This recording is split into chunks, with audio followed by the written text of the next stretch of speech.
My boyfriend said, I could leave you anytime, remember that during a petty fight. I said, noted.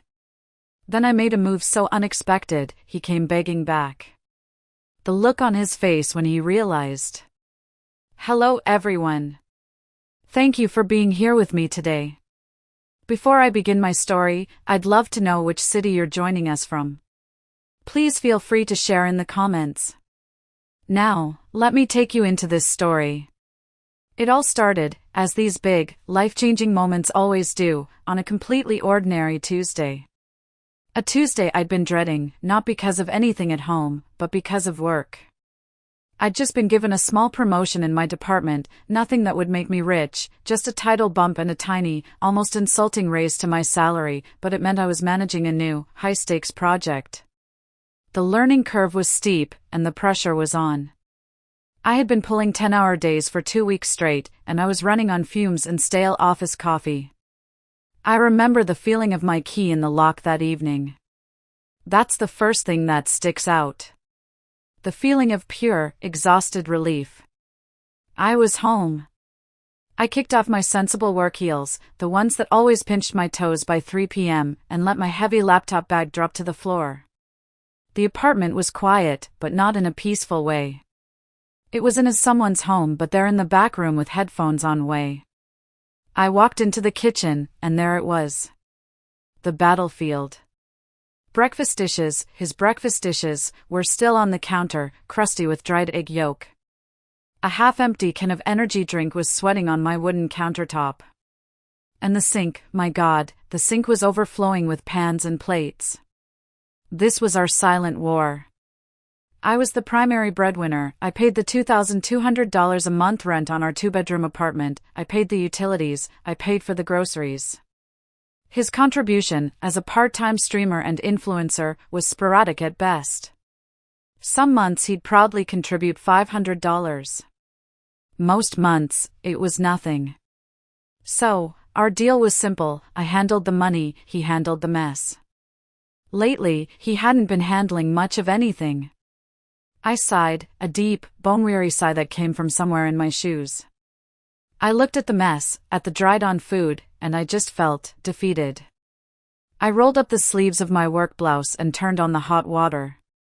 I just wanted peace. I wanted a hot shower, a cold glass of wine, and an hour of mindless television.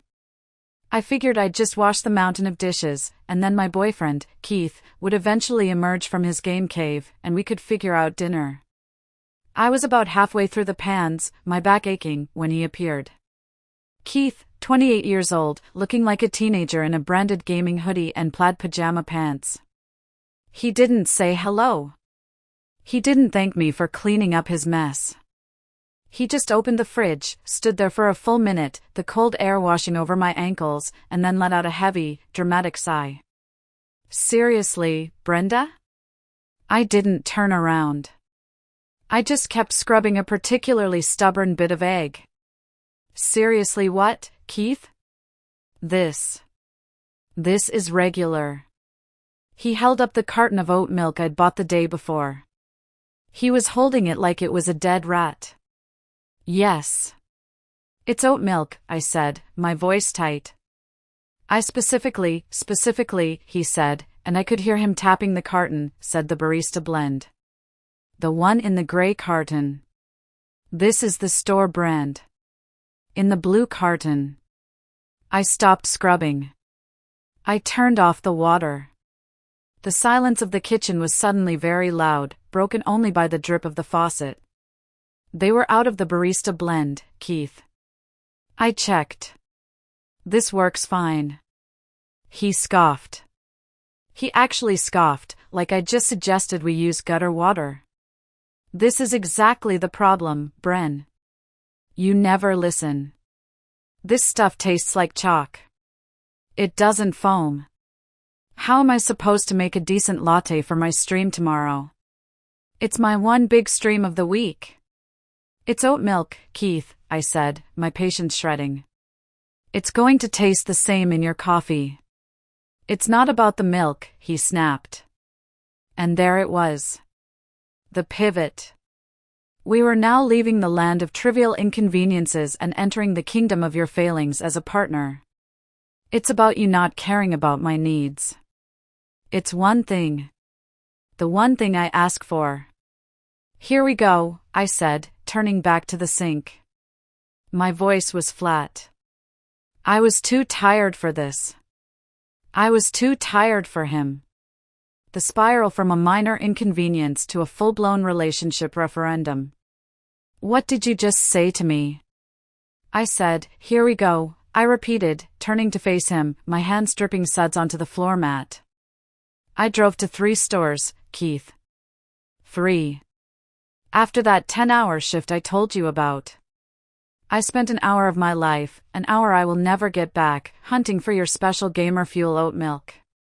They were all out. I bought the next best thing. I'm sorry if that's not good enough for your high-profile streaming career. Gave up, just like you always do, he muttered, just loud enough for me to hear. My hands were wet, and I clenched them into fists. I gave up.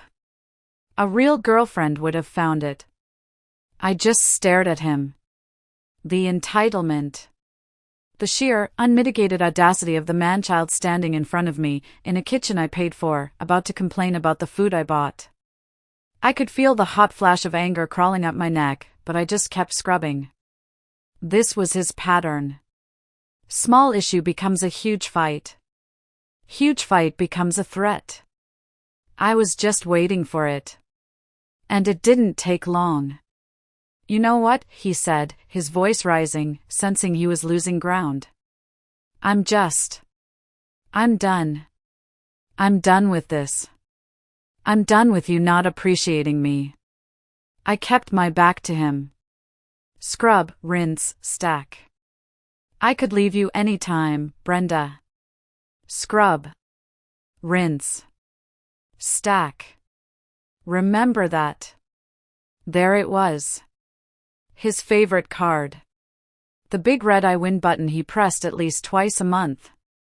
The threat that used to send me into a spiral of panic, begging, and apologies.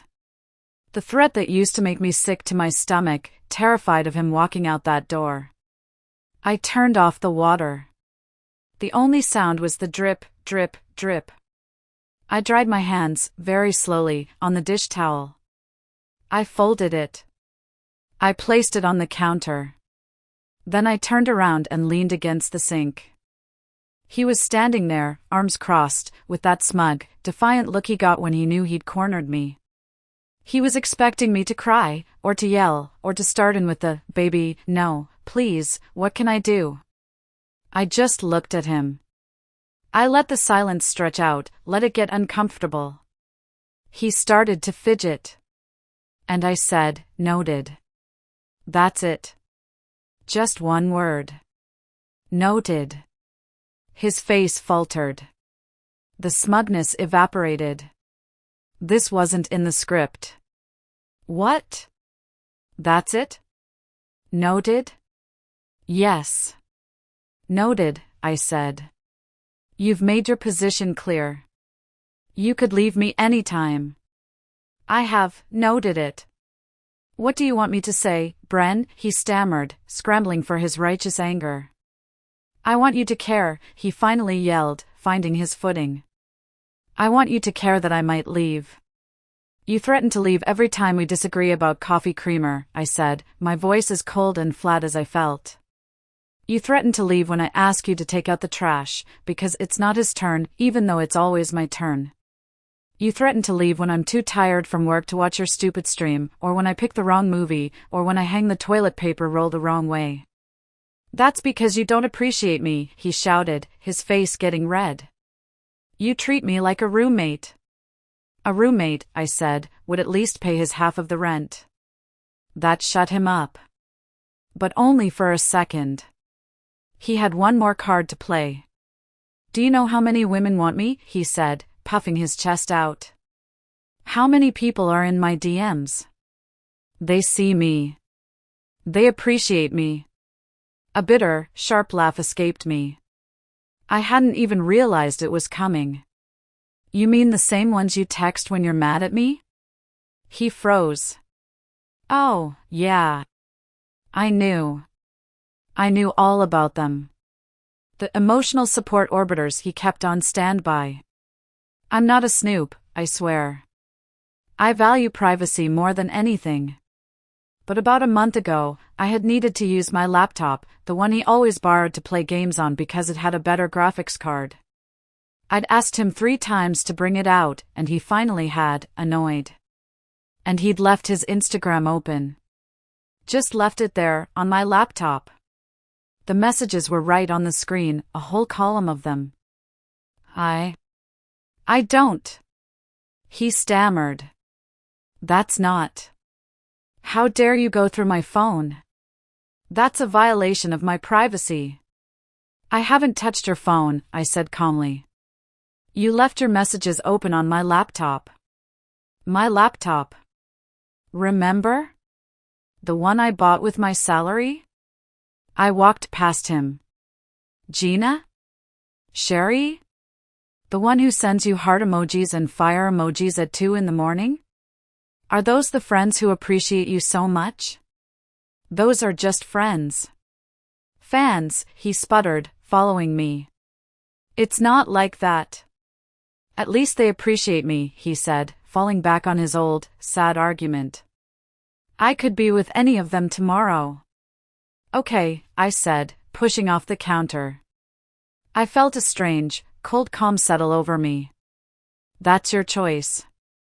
Okay? That's all? You'd just let me go?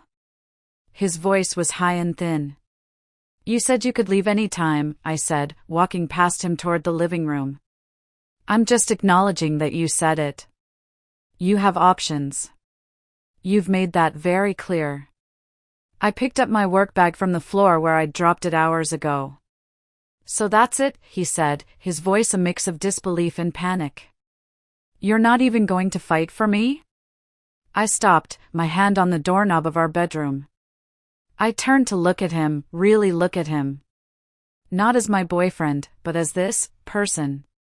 This 28-year-old man who still acted like a spoiled child. Keith, I said, and my voice was so tired. I am too tired to even fight about milk.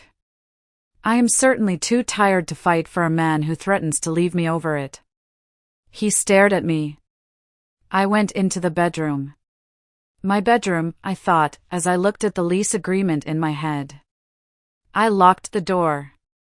He stomped to our spare room, his gaming studio, and slammed the door. The standard procedure. The whole apartment vibrated. Usually, this is where I'd wait an hour. I'd sit on the bed, my stomach in knots. I'd feel the guilt and the anxiety build up. What if he really leaves? What will I do? I'd crack first. I'd knock on his door.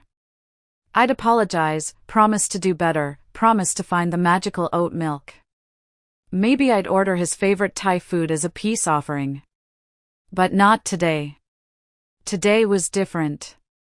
Today, that one word, noted, had changed something in the air. It was like I'd pulled the pin on a grenade, and now we were both just sitting in the silence, waiting. I sat on the bed for a long time. I didn't cry. I didn't feel anxious. I just felt empty. And then, underneath the emptiness, something new. A tiny, hard kernel of something else. Anger? No. Resolve. Instead of ordering Thai food, I went back to the kitchen. The scene of the crime. I finished the last of the dishes. I wiped down the counters, scrubbing away the sticky energy drink ring. I took out the trash. I made the kitchen spotless. Then, I went to the fridge. I pulled out the wrong oat milk. I made myself a cup of coffee, a decaf. I poured a splash of the chalky, regular, store-brand milk in. I took a sip. It tasted fine. I took my coffee to the living room, sat on the couch, and opened my laptop. Not to work. Not to browse. I opened my banking app. See, Keith had been threatening to leave for 2 years. He used it like a weapon. Every disagreement ended with "I could leave any time," but he never did. And as I sat there, looking at the cold, hard numbers on the screen, I finally understood why he never did. He couldn't afford to. I looked at my accounts. My salary from the new promotion was steady. My savings, while not huge, were healthy. I had a good credit score. Then I looked at the monthly expenses. I paid the $2,200 rent. I paid the $300 utilities. I paid the $800 grocery bill, which was insane, mostly for his energy drinks and delivery. I paid for the streaming services he used for his job. Then I thought about his income. His part-time influencer and streamer income. He'd brag about a good month where he pulled in maybe $800. Most months, it was closer to $400. It barely covered his car payment, his credit card debt, and his precious gaming subscriptions. His threats were empty. They were the desperate bluffs of a man who knew, deep down, that leaving meant moving back in with his parents in Ohio, or finding one of those orbiters who was willing to fund his entire lifestyle. And Gina and Sherry, with their heart emojis, probably weren't offering to pay his rent. A cold, hard thought entered my head. But what if leaving wasn't his choice anymore? What if I made it easy for him? What if, instead of begging him to stay, I just opened the door? Held it open for him? I took another sip of my coffee. It was tasting better by the minute. I closed my banking app and opened a new tab. Then I made a call. "Hey, Tasha," I said when she picked up. Her voice was bright. "Brenda." "Hey. What's up? I thought you'd be asleep." "Long night," I said. "Hey, are you still looking for a new roommate? Did you find anyone?" "Ugh, no," Tasha said. "My current roommate is moving out at the end of the month to get married, and I've been covering the full rent for 2 months while she does whatever she does. It's killing me. My landlord is getting antsy." "Why, you know someone?" "Maybe," I said, looking at the closed door to his game room. I could hear the faint sound of him shouting at a video game. "What's the timeline?" "ASAP. Seriously. I'll take anyone who isn't a serial killer at this point." "Cool," I said. Let me get back to you. I might have a solution." I hung up. I opened my laptop again. And I started a very, very interesting project. I wasn't just apartment hunting. I was planning. The next day, the plan unfolded beautifully. Or, well, my plan did. Keith's usual script went right out the window. Day 1 after the fight, let's call it the oat milk standoff, Keith emerged from the game room around noon. I, on the other hand, had been up since 6. I'd woken up on the couch, my neck stiff, but I'd felt lighter. I showered, got dressed for work, even though I was working from home. I put on makeup. I made coffee. And I sat at the kitchen table, which I had designated as my new office, and I was already 3 hours deep into my project report. He had that puffy, slept-in look, and he was clearly expecting the usual apology ritual. He was expecting to find me on the couch, wrapped in a blanket, looking miserable, my eyes red from crying.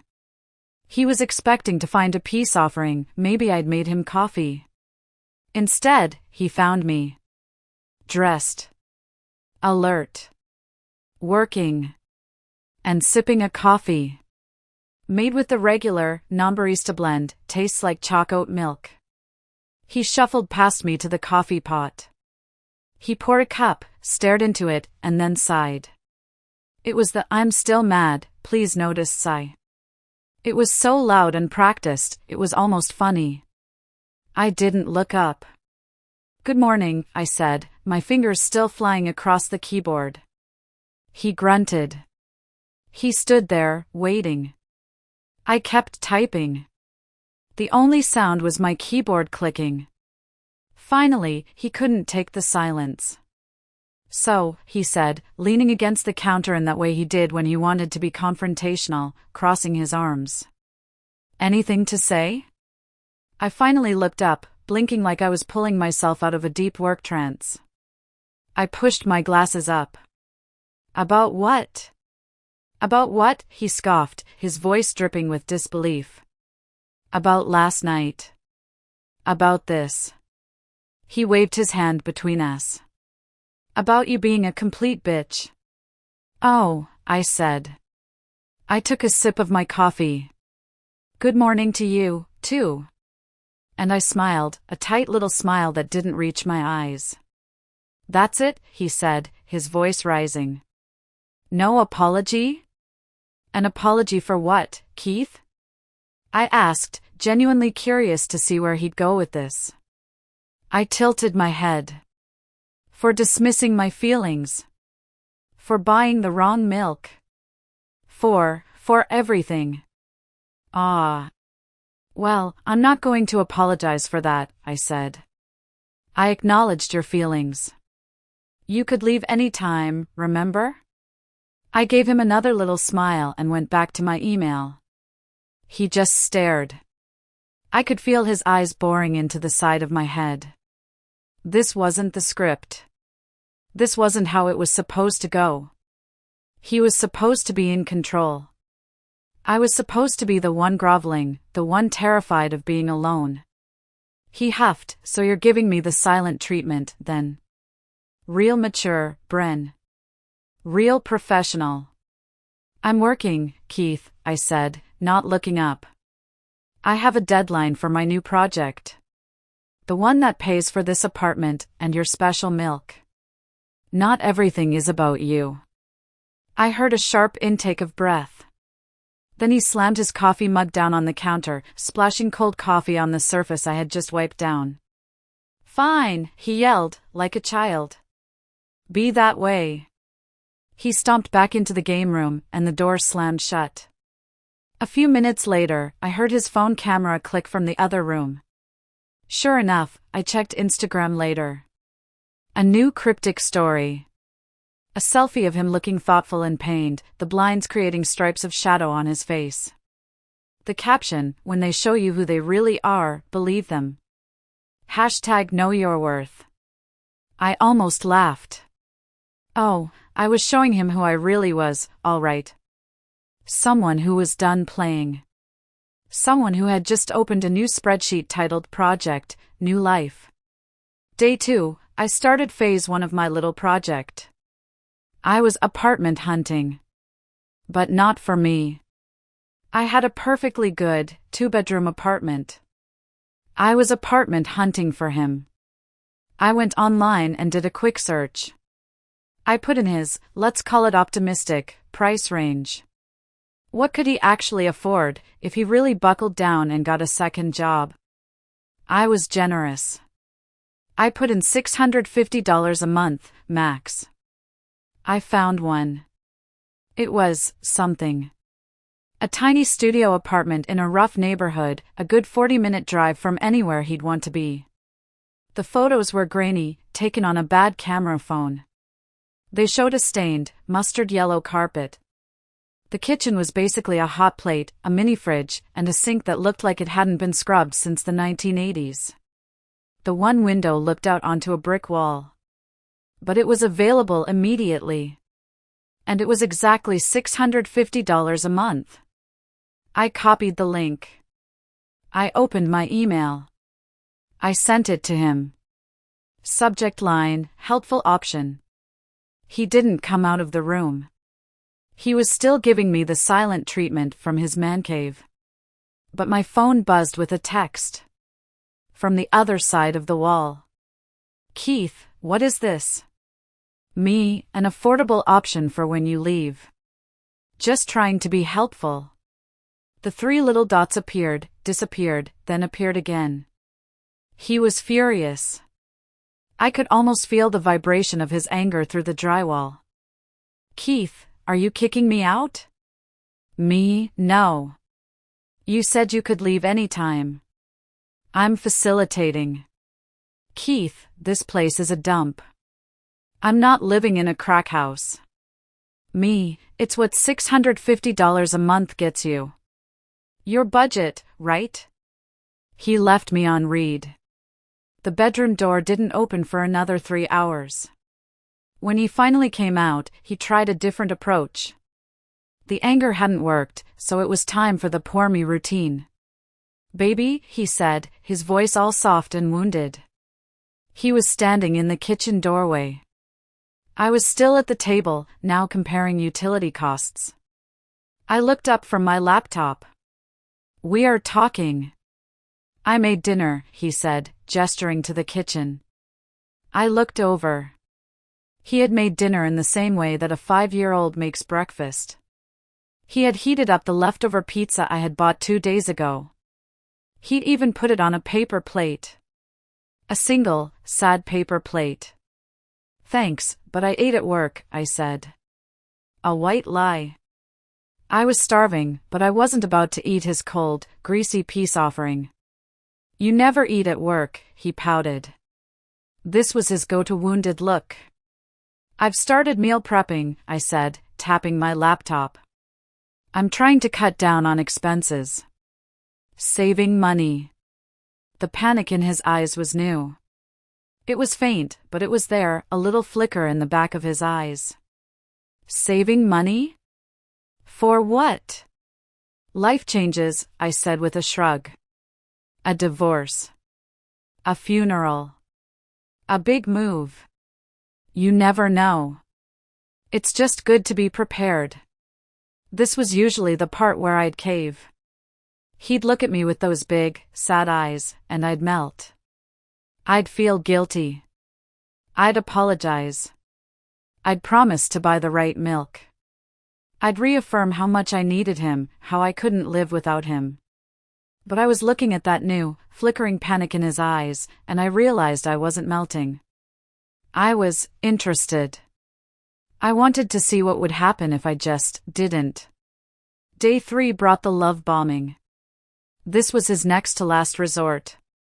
When anger and pity failed, he'd pivot to being the perfect, charming boyfriend I'd first fallen for.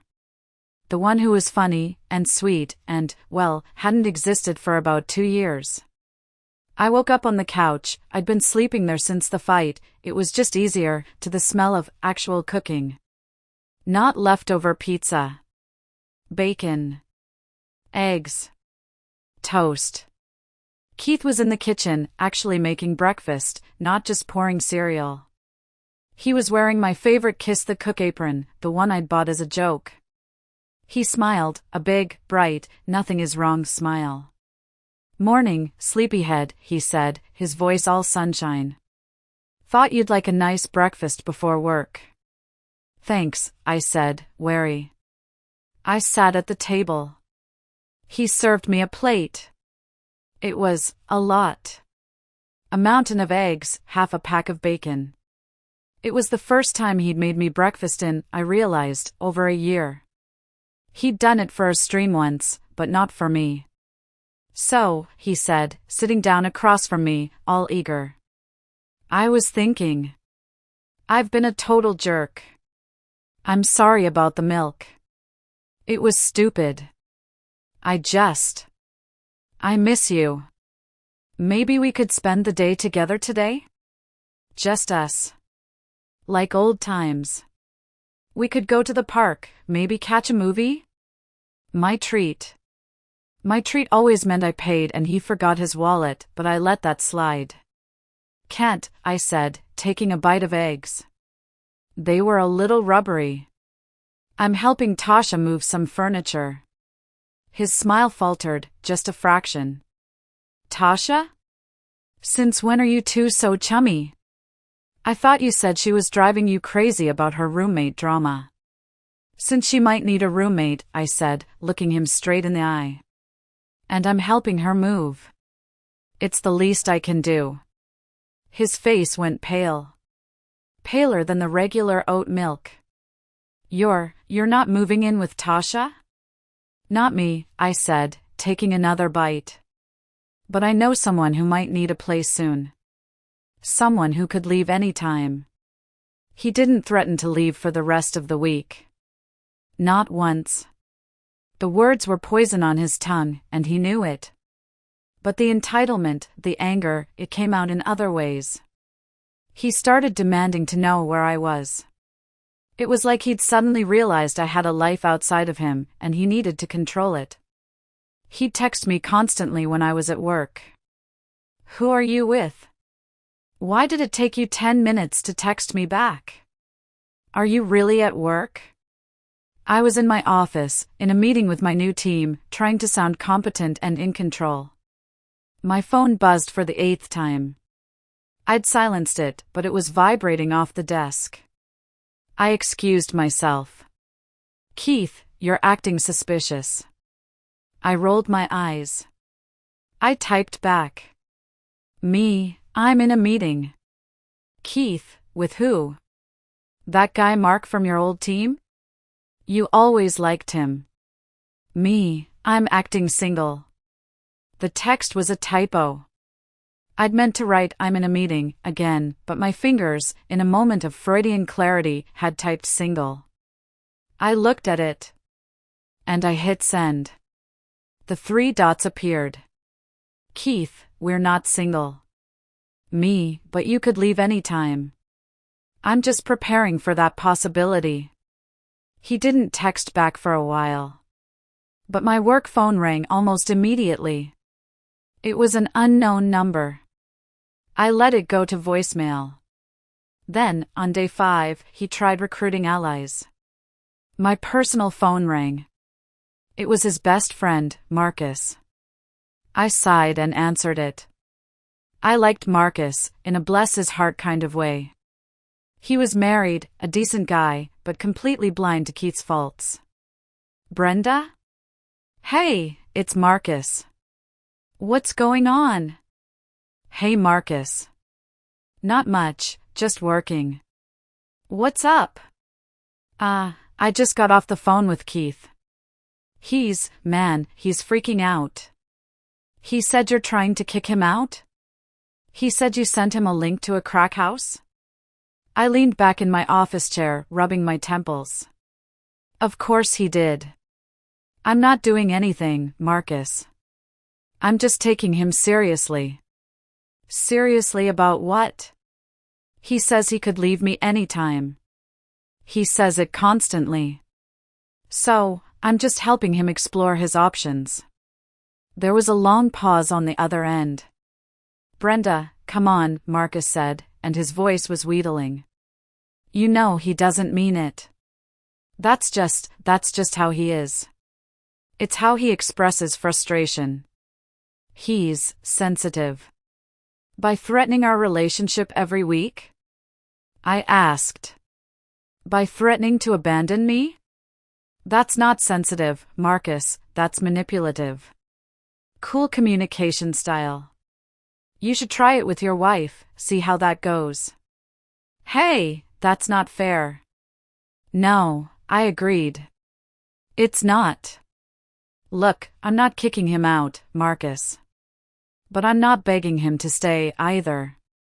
He's a grown man. He can make his own decisions." "You're being petty, Bren. He loves you. He's a lot." "I'm being practical," I said, and hung up. Day 7. The end of the first week. The real, unadulterated panic finally set in. I came home from work, and for the first time, he was on the laptop at the kitchen table. And he was the one looking at rental websites. Actually, properly looking. "Everything's so expensive," he whispered, mostly to himself. He hadn't even heard me come in. "Yeah," I said, dropping my bag. "Housing costs are rough these days." He jumped, startled, and slammed the laptop shut like I'd caught him doing something shameful. "How am I supposed to afford $1,500 a month for a decent place?" he demanded, as if this was my fault. "Even a studio is, like, $1,800. "Roommates," I suggested, shrugging out of my coat. "A second job. Those girls in your DMs. The ones who appreciate you. Sherry? Gina? Maybe they're looking for a roommate. He stood up, his chair scraping against the floor. This is abusive, he yelled. You're financially abusing me. You know I can't afford that. I'm showing you apartments, I said, my voice dangerously calm. I'm the one who's been paying for your entire life for 2 years. You're the one who wants to leave. You can't have it both ways, Keith. You can't hold my love and my salary hostage at the same time. I don't want to leave, he finally screamed. The words hung in the air, naked and desperate. Then why, I said, walking right up to him, do you threaten it every single week? Because, he sputtered. Because.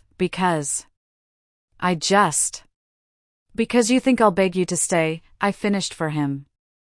Silence. A thick, heavy silence. He couldn't even look at me. I'm tired, Keith, I said, my voice breaking a little, the first crack in my armor. I'm so tired of being threatened. So either stay, and stop using leaving as a weapon. Or actually leave. But this middle ground manipulation? It ends. Now. He stared at me, his mouth open. Then his face crumpled. But not in sadness. In anger. He fled to the bedroom, and the door slammed shut again. A few minutes later, another Instagram story. When he shows you who he really is, believe him. Yeah, I thought, pulling a pre-prepped meal prep container from the fridge. I was showing him someone who wouldn't be manipulated anymore. And he just couldn't handle it. Week 2. Oh, week 2 was when things got magnificent. If you've ever heard the term extinction burst, this was a textbook example. It's what happens when a behavior that used to get a reward suddenly gets nothing. The behavior doesn't just stop. It gets louder, more frantic, and more desperate before it finally dies. Keith's extinction burst was spectacular. Since the love bombing, the pity ploys, and the recruiting of allies had all failed, he moved on to his nuclear option, jealousy. He started by activating the orbiters. Suddenly, his Instagram, which I was no longer checking, he was just being loud about it, was full of him hanging out with friends. Translation: the backup girlfriends, the DM girls, were being tested. I'd be on the couch, trying to read a book, and he'd be pacing the living room, phone in hand, narrating his own popularity. Wow, Sherry just posted a picture of us from that stream, she's so funny, he'd say to the empty air. That's nice, I'd murmur, not looking up. Gina's asking me about that new coffee place. She says she's dying to try it. Cool. He'd leave his phone strategically placed on the coffee table, notifications up, so I'd see the messages rolling in. Gorgeous as always, from Sherry. Coffee was fun. Next time dinner, from Gina. Oh, just some friends, he'd say, picking up the phone with a flourish. You don't mind, right, Bren? Why would I? I'd say, turning a page. You could leave any time for any of them. I'm happy you have options. It's good to have a backup plan. That was not the reaction he wanted. Not at all. You really don't care, do you? He'd ask, his voice a mix of disbelief and anger. I care, I'd say, finally looking at him. I care about our relationship. But I won't be held hostage by threats. If you want to go get coffee with Gina, go. Be an adult. Make your own choices. Just let me know if you need me to pack you a lunch. He escalated. He started bringing these friends up in conversation at all the worst times. We were in the grocery store, in a tense, silent truce to buy food. You know, he said, looking at the wine selection. Sherry has a Tesla. A Model S. She offered to take me to that winery up in the valley. Cool, I said, grabbing a bottle of cheap red. Have fun. Bring back a bottle. You're letting me go on a date, he sputtered, right there in the wine aisle. Is it a date, Keith? I asked, raising an eyebrow. Or is it just a friend thing? No. But it could be. Then go. Or don't. Your choice.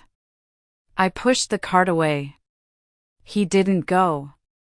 Of course he didn't. Sherry probably didn't even have a Tesla. But he did have Gina pick him up for lunch. I was working from home that day. He made sure of it. He spent an hour getting ready, more time than he'd spent on our last anniversary. He put on a nice shirt. He used product in his hair. He even put on cologne. Then he stood by the living room window. She's here, he announced. I looked up from my laptop. A sleek, black Mercedes sedan was idling at the curb. I had to admit, Gina had taste. Have fun, I said. Don't forget your key. He slammed the door. I watched him get in the car. Gina, a woman with very blonde hair, was at the wheel. They drove off. I went back to my spreadsheet. My project was actually starting to come together. I felt a surge of pride. I was good at my job. I was competent. I was fine. 2 hours later, he came back, and he was furious.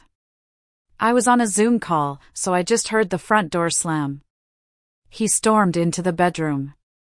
When I finished my call, I found him pacing, his face red and blotchy. What's wrong? I asked, leaning against the doorframe. Lunch not good? You didn't even text to check on me, he exploded. I was baffled. Check on you? You're an adult. On a lunch date. It wasn't a date, he yelled. And you should have been worried. Worried about what, Keith? I asked, and the coldness in my own voice surprised me. Worried you'd get a free meal? Worried that Gina would realize you're a 28-year-old man-child who lives off his girlfriend? Worried she'd try to poach my, what, exactly? My financial dependent? The truth was starting to dawn on him. His threats, his little games, they only worked if I cared. And I had just stopped. I'd stopped playing. So, on day 10, he brought out the final, dramatic, nuclear option. He started packing. But not like a person who is actually moving. Oh no. He was packing like a character in a bad soap opera. It was slow. It was dramatic. It was loud. He'd pull a single t-shirt out of a drawer, look at it, sigh heavily, and then fold it. Badly. He'd drop a box. He'd sigh. He'd rip packing tape in the most obnoxious way possible, pulling it slow so it shrieked. I was in the living room, trying to watch a show. He was making it impossible. I guess I'll start looking for movers, he announced from the bedroom doorway, holding a single sneaker. I know a guy, I said, not looking away from the TV. My friend Tasha just used him. Want his number? His face crumpled. You're really going to let me go? Let you? I said, finally pausing the show. Keith, you said you could leave any time. I believe you. You are a man of your word. You're leaving. He threw the sneaker. It hit the wall with a dull thud. 3 years, he yelled. We've been together for 3 years and this is how it ends? With you just following through on your threats? My threats? I stood up. I'm not the one who threatened anything. You did. You're the one packing. I'm just sitting here. Watching Netflix. I can't believe you're not fighting for us, he cried, and now the real tears were coming. Angry, frustrated tears. I fought for us, I said, and my voice was so tired. I fought for us for 2 years, Keith. Every time you threatened to leave, I begged you to stay. I told you how much I loved you. I apologized for things that weren't my fault. I'm tired. I'm done fighting. He stopped packing. He sat down hard on one of the boxes he'd messily taped up. He looked small. What if? He said, his voice quiet. What if I stopped saying it? Saying what? That I could leave. Could you? I asked. It's your favorite power move. It's the only one you have. It's not about power, he insisted, but his eyes wouldn't meet mine. Then what's it about, Keith? He whispered. I need to know you care. By threatening to abandon our relationship, I said. It wasn't a question. By holding me emotionally hostage. That's not love, Keith. That's toxic. And I'm done. He started to cry again, but I was just empty. I didn't feel pity. I didn't feel anger. I just felt done. But here's where it got interesting. Remember my friend, Tasha? The one who was looking for a roommate and who I'd helped move some furniture. Well, I had helped her. I'd helped her move some boxes out of her old place, and I'd helped her look at some new ones. And she'd found a place she loved. In a great building. Good amenities, close to her work, right on the bus line. I mentioned it casually, while Keith was sitting there on his box of sadness. Oh, I said, as if I'd just remembered. Speaking of which, I'm so excited. Tasha's taking 4B. The 2-bedroom upstairs. She's moving in on the 1st. Keith's head snapped up. What? Yeah, her current place is too far from her new job. This building is perfect. But that's... He stammered, that's our building. Yeah, I said, grabbing a bottle of water from the fridge. We'll be neighbors. Well, I corrected myself, looking him right in the eye, Tasha and I will. It'll be fun. We can have game nights. She's bringing her dog. A golden retriever. I love golden retrievers. The implication hit him like a physical blow. I wasn't moving. I wasn't changing my life. I wasn't falling apart. I was just continuing. Without him. I was replacing the roommate who threatened to leave with a roommate who actually wanted to be there. You planned this, he whispered. Planned what? Having a friend move nearby? Don't be paranoid. You're replacing me, he yelled, jumping up. You're replacing me with Tasha. I took a long, slow sip of my water. Keith, I said, you can't replace something that threatens to leave every single week. You can only replace something that was gone to begin with. He stared at me, his mouth open. The fight was gone. The tears were gone. All that was left was shock. He didn't say another word. He just walked into the bedroom, shut the door, and that night, I heard the sound of packing tape being unpacked. 1 month later. The complete, and very public, meltdown. The 3 weeks after the fake packing incident, or Unpackgate, as I'd started calling it in my head, were the strangest of my life. Keith had tried everything. After unpacking, he'd tried the love bombing again. He'd tried the silent treatment. He'd tried the jealousy with his orbiters. Nothing worked. I remained pleasant, but detached. I treated him exactly like what he'd positioned himself as, someone with one foot out the door. A temporary guest. A roommate, and not even a very good one. The tension in our apartment was so thick you could have cut it with a knife. He was walking on eggshells, and I was just walking. I went to work. I got my promotion finalized, with the new salary. I went to the gym. I had coffee with Tasha, who was now my neighbor upstairs. My life was moving forward. His was at a standstill. The final act took place at his brother's 30th birthday dinner. We were all at a loud, expensive Italian restaurant. His parents, his brother, and his new fiancée, his aunt and uncle. It was a scene. Keith had insisted we go, plastering on a fake smile and holding my hand very tightly as we walked in. He was trying to project perfect couple. I was just trying to get through the appetizers. His family noticed the dynamic shift. They'd always seen me as the quiet, anxious, slightly too eager to please girlfriend. Tonight, I was just quiet. "Brenda, you're so quiet tonight," his mom, a woman with sharp eyes and sharper jewelry, said from across the table. "Just enjoying the meal," I said, forcing a smile.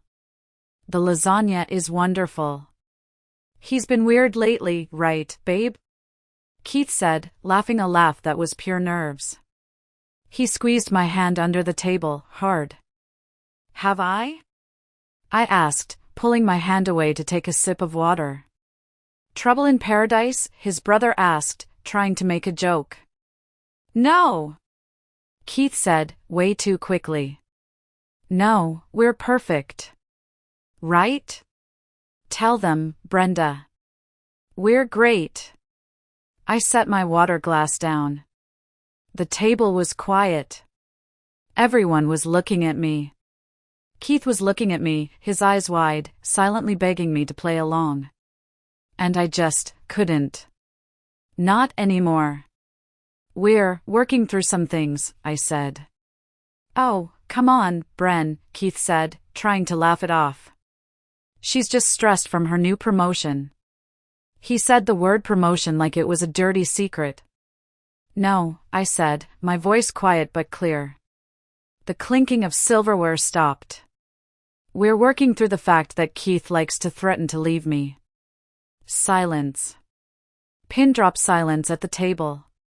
"Well," I continued, "he says he could leave any time. He reminds me of that, weakly." His dad, a big, stoic man, put his fork down. "What does that mean, Keith?" She's exaggerating," Keith stammered. "It's not." "I don't." "Keith," his mom said, and her voice was sharp. "Do you threaten to leave this girl?" "Not threaten," he said, I just remind her that I have options." "That's the same thing, you idiot," his brother muttered. The family dynamic, which had always been so stacked against me, shifted. It was like a spotlight had been turned on, and I was no longer the one squinting. They'd always wondered why I seemed anxious, why I seemed to be trying so hard. And now they knew. The car ride home was silent. I could feel the anger radiating off Keith in waves. The second the apartment door clicked shut, he exploded. "How could you?" he screamed, throwing his keys at the wall. "How could you embarrass me like that? In front of my family? By telling the truth?" I asked, slipping off my heels. "You made me look crazy. You made me look manipulative." "I didn't make you look like anything, Keith," I said, walking to the bedroom. "You did that all on your own." He was quiet the whole ride home. But the real shock came the next day. I came home from work. I was tired. I was ready for the week to be over. I opened the door, and the apartment was different. It was quiet. But a new kind of quiet. An empty quiet. I walked into the living room. It was clean. I walked into the kitchen. It was spotless. And then I saw it. On the kitchen counter. A single, white envelope with my name on it. I opened it. It wasn't a letter. It was a key. His apartment key. I walked to the bedroom. His side of the closet was empty. The drawers were open. His gaming console was gone. His pile of sneakers by the door, gone. He had actually done it. He'd left. I sat down on the couch. I should have felt something. Relief? Sadness? But I just felt numb. He hadn't left without one last parting shot. I got a text. Keith, I'm gone. Went to my brother's. I'll have Marcus get the last of my stuff next week. Me, okay. Keith, that's it? Okay? Keith, you know what, Brenda? I found the apartment listings. The ones you saved in your bookmarks. I froze. What was he talking about? Keith, they're all studios. All one-bedrooms. All for one person. All in that new building downtown, the one with the pool. Oh. Those bookmarks. Keith, you were looking for places for yourself. Not for me. You were already planning to leave me. There it was. The thing he had never, ever considered. Me, my lease is up in 2 months, Keith. I was exploring options. Keith, without me. Me, you could leave any time. Why would I plan a future with someone who's always halfway gone? The phone rang immediately. I answered it. I didn't mean it, he screamed, and his voice was thick with tears. Real tears, this time. Not angry tears. Scared tears. Which time, Keith? I asked, my voice tired. The 100th time? The 200th? I love you, he sobbed. I don't want to leave. I was just scared. Scared you'd leave me. You got that promotion, you've been working so hard. I thought. You thought you'd control me, I finished. You thought you'd keep me small and scared so I'd never realize I was better off without you. No, he cried. No, I'll change. I promise. I'll get a real job. I'll buy the right milk. You love controlling me, I said, and I finally understood it myself. There's a difference. Brenda, please, he begged. Don't do this. If I leave now, if this is how it ends, that's it. No second chances. I won't come begging back. It was one last, pathetic attempt at a threat. Okay, I said. I mean it, he yelled. This is it. This is your last chance to stop me. I heard you the first time, Keith, I said. And I hung up. If you're still listening, please help me out by liking this video and commenting the number 1 below, just so I know you're still here. It tells me you're on this journey with me, and honestly, your support means the world to me. It keeps me going. Please, just comment the number 1 so I know you're here, and then I'll tell you what happened next. Okay. So, he left. He went to his brother's, just like he said. And true to his word, he posted all over Instagram about new beginnings and knowing your worth and cutting toxic people out of his life. He went to stay with Gina, the one with the Mercedes. He posted stories from her fancy apartment. It lasted exactly 1 week. The text started at 2 a.m. on a Tuesday. Keith, can we talk? I was asleep. I saw it in the morning. I deleted it. The next night. 3 a.m. Keith, I made a mistake. Gina's a creep. She's got all these weird rules and she expects me to pay for half of everything. I deleted it. The next night. 2:30 a.m. Keith, I didn't mean any of it. Please. I need to come home. I'll never threaten to leave again. I see what I had now. I'm begging you. Please respond. I have nowhere to go. I didn't respond. I blocked his number. But I did see him. About a week later. I was coming home from the gym, sweaty, in my old t-shirt, and I was happy. Genuinely happy. Tasha and I were planning a game night. I was killing it on my project at work. The apartment was clean. I walked into the lobby of my building, and there he was. He was talking to the building manager. He looked terrible. He was skinny, pale, and he was wearing the same hoodie he'd had on for, I'm guessing, a week. He was touring apartments. In my building. He saw me. His face went through about 5 different emotions. Shock. Hope. Shame. Anger. And then, desperation. "Brenda," he said, walking over to me. "Hi, Keith," I said, shifting my gym bag. "I'm just looking at places," he said, gesturing vaguely. "Cool," I said. "Good luck." I started to walk toward the elevator.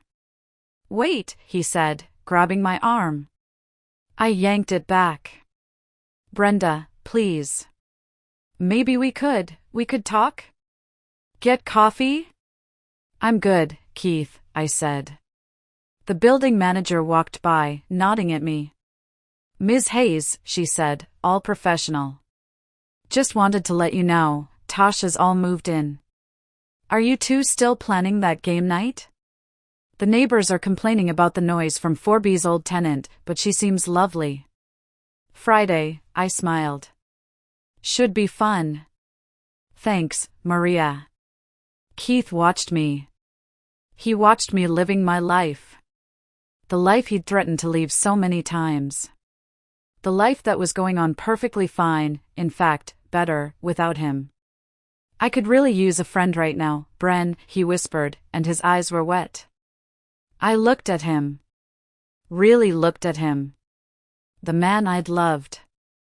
The man I'd been so afraid to lose. "Gina has a Mercedes," I said. "Maybe she can drive you to find some." I walked away. I got in the elevator. I didn't look back. Last I heard, he moved into that studio. The one on the first floor. The one I'd sent him the link to, all those weeks ago. The $650 one. He posts a lot about independent man life and the grind. But Tasha told me she sees him all the time. He's working 3 jobs, one at a coffee shop, one delivering for DoorDash, and one at a call center, just to afford it. His bio on Instagram, I'm told, now reads, "Sometimes the best thing you can do is leave." And the funny thing is, he's right. He just never thought I'd be the one to realize it first. Thank you for listening to my story. If you've ever been in a situation like this, or if you're in one now, just know your own worth. And never be afraid to call their bluff. Please, share your own stories in the comments. I read them. And like and subscribe if you want to hear more. And so, this story reminds us of a powerful truth: knowing your worth is the foundation of every healthy relationship. It's easy to lose ourselves in the fear of being alone, to compromise our happiness for someone who doesn't truly value us. But the moment we choose self-respect over fear, we reclaim our power. Brenda's journey shows us that strength doesn't come from loud declarations or dramatic gestures, it comes from quiet resolve, from the courage to stop tolerating what doesn't serve us and to let go of what holds us back. This isn't just about relationships, it's about life.